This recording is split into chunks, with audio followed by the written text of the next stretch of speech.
what he's saying as a warning to them, he's trying to help them understand this mindset that the Pharisees have. In verse 21, Jesus says, "Do you not yet perceive or understand? Are your hearts hardened? Having eyes, do you not see? And having ears, do not hear? And do not remember? Do you still not understand?" That's a series of harsh questions to his disciples. Immediately following, though, Jesus heals a blind man. And that's where we start reading our passage here. But it's a very peculiar miracle. When you read this passage, or if you had read it before, did you ever just scratch your head and wonder, what is this all about? Why is this so unusual? It's a partial miracle. Now, Jesus had been performing all these miracles all along with the disciples, and the effects were immediate. Things happened right away. There was immediate results. But here, we get a partial miracle.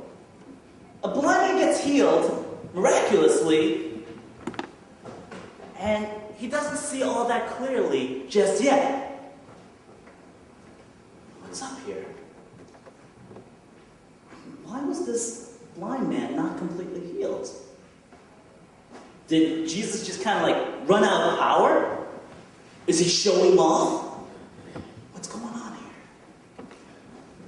The story that Mark plays out for us here in this passage is that this miracle, this event is for his disciples. The disciples were not seeing. This pattern is made recognizable to us in the text, the surrounding text that sandwich this miracle. It's actually a very common technique that we find in Mark. He tries to make a clear point in this technique. Look for it the next time you read through. He does this a lot. He sandwiches these texts together and makes a point. Let's look at the buns of the sandwich then. In verse 27, Jesus asks this question: "Who do people say I am?"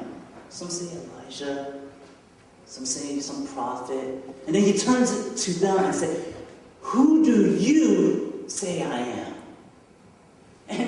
And Peter speaks up, right? He says, "You are the Christ." In Greek, that also means the Messiah, which is the Hebrew term for it. Both of them mean the anointed one. Peter gets it. Or does he? The story reads on, and it's like a slap in his face. Looking further, we see that Jesus begins to state very clearly, very plainly to his disciples, what he must do and endure, and what this mission he has on earth is all about. What does Peter do? How does Peter react? He rebukes Jesus. He goes, "No way! Stop talking like this, Jesus. You're the Messiah. That means you're the man. You can't be talking like this. You can't talk like this, Jesus. No, this is nonsense." Jesus looks at his disciples, and he rebukes Peter. "You just don't get it. You don't understand. Get behind me, Satan." That's a serious accusation, don't you think? Can you imagine being in Peter's shoes? Can you imagine Jesus saying to you, "Get behind me, Satan"? He's calling Peter Satan. Imagine that. A Messiah can mean many things in this world.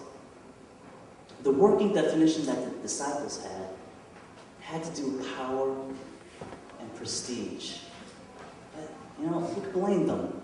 If we think about somebody who's coming to save us, we don't don't normally think of somebody who's coming to save us who's mousy, shy, timid, humble. You don't think of somebody who's thin. You usually think of some guy who sticks his chest out, kind of like maybe wears an S on his chest. Right? He's got good-looking hair. Maybe he's blonde. I don't know. But when we think of somebody coming to save us, we think of somebody strong and mighty.